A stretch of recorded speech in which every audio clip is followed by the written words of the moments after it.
సనాతన ధర్మం. ఈ మాట అనగానే చాలామందికి ఇది ఒక బ్రహ్మ పదార్థం.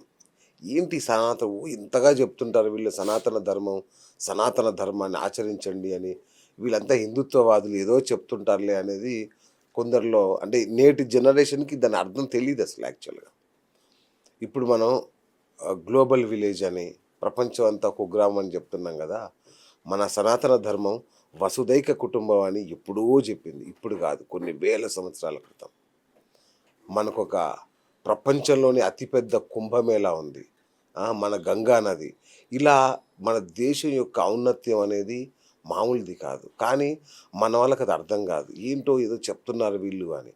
సో, అంతటి మహోన్నతమైన ఆ సనాతన ధర్మం గురించి నేటి జనరేషన్‌కి ఖచ్చితంగా తెలియాలి, తెలుసుకోవాలి. సో, నాకంత శక్తి లేదు మీకు వివరించేంత. అందుకే మన డాక్టర్ ఎం. ప్రభాకర్ గారిని పిలిచాను. వారు కవి, గాయక, వైతాళికులు మీకు తెలుసు. మరి అలాగే ఏపీ అసెంబ్లీలో ఓఎస్డీగా పనిచేస్తూ తన అద్భుతమైన రచనా వ్యాసంగాన్ని కొనసాగిస్తున్నారు. అనేక పుస్తకాలు రాశారు. ఇంకా గూడా ఎన్నో పుస్తకాలు రాస్తున్నారు. సో, సనాతన ధర్మం గురించి వారు అత్యద్భుతమైన పరిశోధన చేశారు. దానికి సంబంధించి కొన్ని వివరాలు అడిగి తెలుసుకుందాం. అన్నగారు నమస్కారం. నమస్కారం. నమస్కారం. ఎలా ఉన్నారు అన్నగారు? బాగున్నా. సో, మీరంతా బాగున్నారా? అన్న సూపర్. సో, ఇప్పుడు నేను మా వాళ్ళ నిజం చెప్పాలంటే అన్న, మీరు తప్పుగా అనుకోకూడదు. నాకు కూడా తెలీదు సనాతన ధర్మం అంటే. అందరూ అంటారు కాబట్టి నేను అంటే, "ఏయ్! సనాతన ధర్మాన్ని కాపాడాలి మనం" అంటాను నేను గానీ, నిజానికి నాకు కూడా అదేదో గంభీరమైన పదంలాగా కనబడుతది గానీ, ఏదో ధర్మం మంచిది, మన దేశం గొప్పదనే అర్థంలో తెలుసు కానీ, ఏంటసలు ఈ సనాతన ధర్మం? దీన్ని కొంచెం వివరంగా చెప్పాలి. కొంచెం విపులంగా చెప్పండి. సనాతన ధర్మం అనేటువంటి పదం అందరికీ తెలుసు. యెస్. దీని అర్థం కొంచెం విపులంగా చెప్తే అందరికీ తెలుస్తుంది. సన అంటే ఎల్లవేళల, ఓహ్! తనం అంటే ఉండేది. అచ్చా! ఓకే. సనాతనం అంటే ఎల్లవేళలా ఉండేది. ఓకే. ధర్మం, ధర్మం అనేటువంటిది సనాతనానికి మూల బీజం. హ్మ్. అందుకనే ధర్మ, అర్థ, కామ, మోక్షాలు అనేటువంటి వాటిల్లో ధర్మాన్ని మొదటగా పేర్కొన్నారు. అవును. ఇకపోతే ఈ సనాతనుడు ఎల్లవేళలా ఉండేవాడు ఎవరు?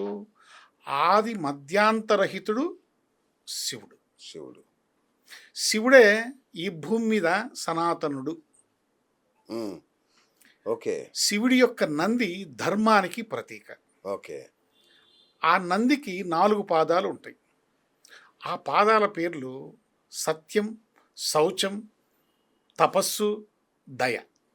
ఓకే. సో, సనాతన ధర్మం అంటే ఈ 4 సత్యం, శౌచం, తపస్సు, దయతో కూడుకున్నటువంటి ఒక అద్భుతమైనటువంటి వ్యవస్థ. ఓకే. ఇది ఒక జీవన విధానం. ఓకే. కాబట్టి అత్యంత పురాతనంగా మనకు కనిపించే దైవం ఏదైతే ఉన్నారో వారు శివుడు. కాబట్టి శివుడే సనాతనుడు. ఓకే. ఇకపోతే సనాతన ధర్మం అనేటువంటి దానికి మనం సాహిత్యపరంగా చెప్పాలంటే ఆర్ష విజ్ఞాన సర్వస్వం, ఇహపర దేవతల జ్ఞానం, వీటి సమ్మేళనం కలిస్తే సనాతన ధర్మం అవుతుంది. ఓకే. ఓకే. ఓకే. ఈ సనాతన ధర్మం వేల సంవత్సరాలుగా తన మూల స్వభావం మారకుండా ఆచరింపబడుతూ ఉంది ఈ భూమి మీద. దీనికి మీకు ఒక చిన్న ఉదాహరణ చెప్పాలి. ప్లీజ్. మహమ్మద్ ప్రవక్తకు ముందు ఇస్లాం లేదు. జీసస్ క్రైస్ట్కు ముందు క్రిస్టియానిటీ లేదు. ఋషభదేవుడికి ముందు జైనులు లేరు. గౌతముడికి ముందు బౌద్ధులు లేరు. అలాగే గురునానక్ ముందు సిక్కులు లేరు. కార్ల్ మార్క్స్కు ముందు కమ్యూనిస్టులు కూడా లేరు. ఇది చాలా గమనించాలి. ఇకపోతే మనకు కృష్ణుడికి ముందు రాముడు ఉన్నాడు, రాముడికి ముందు పరశురాముడు ఉన్నాడు, పరశురాముడికి ముందు జమదగ్ని ఉన్నాడు, జమదగ్నికి ముందు అత్రి ఉన్నాడు, అత్రికి ముందు అగస్త్యుడు ఉన్నాడు, అగస్త్యుడికి ముందు పతంజలి ఉన్నాడు, పతంజలికి ముందు కనాదుడు ఉన్నాడు, కనాదుడికి ముందు అనేక వందల వేల ఋషులు మనకున్నారు. వాళ్ళంతా ఈ సనాతన ధర్మాన్ని ఆచరించారు. బా బా బా బా. ఆ, అది నిన్న ఈరోజు వచ్చినటువంటి కార్యక్రమం కాదు సనాతన ఓకే ధర్మం అంటే. ఓకే. ఇది ఒక జీవన విధానంగా ఎస్. మీరు భూమి మీద దీన్ని ఆచరించండి. ఇది ఒక ఓకే అద్భుతమైనటువంటి జీవన ప్రమాణాలతో కూడుకున్నటువంటి ఒక విధానం, ఒక వ్యవస్థ అని ఓకే. చెప్పేసి ఋషులు మనకు అందించారు. రైట్. వాళ్ళ వారసత్వాన్ని అందించారు. అద్భుతంగా ఉంది. రైట్. సనాతన ధర్మాన్ని ఆచరించాలి. బాగుంది.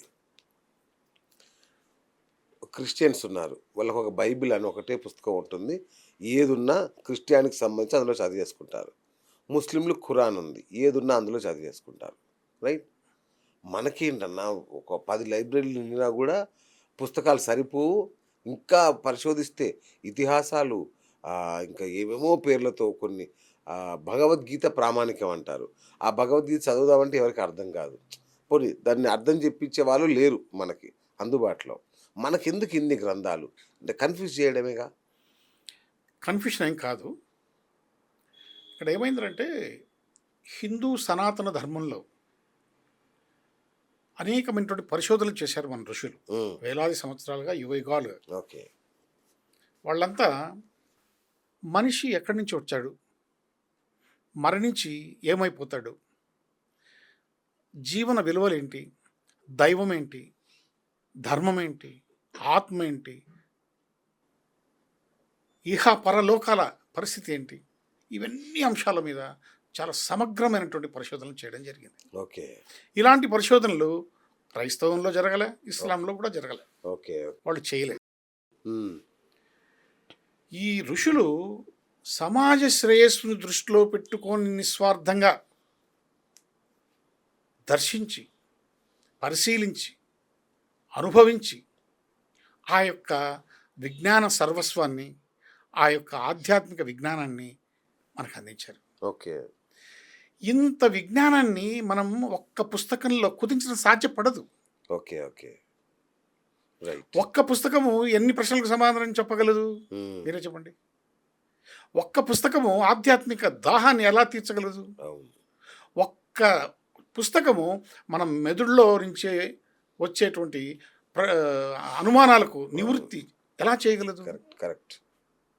ఆ సందర్భంగానే పరిశోధనలు జరిగిన సనాతన హిందూ సాంప్రదాయంలో వేల సంవత్సరాలు, లక్షల గ్రంథాలు, అవును. వేల మంది ఋషులు వాళ్ళు తపస్సు చేసి దర్శించి మనకు అందించినటువంటి ఈ వాంగ్మయమే ఈ వేదాలు, ఉపనిషత్తులు, పురాణాలు, పురాణాలు, కావ్యాలు. కావ్య ఖండికలు. అబ్బబ్బబ్బబ్బబ్బ! అవును.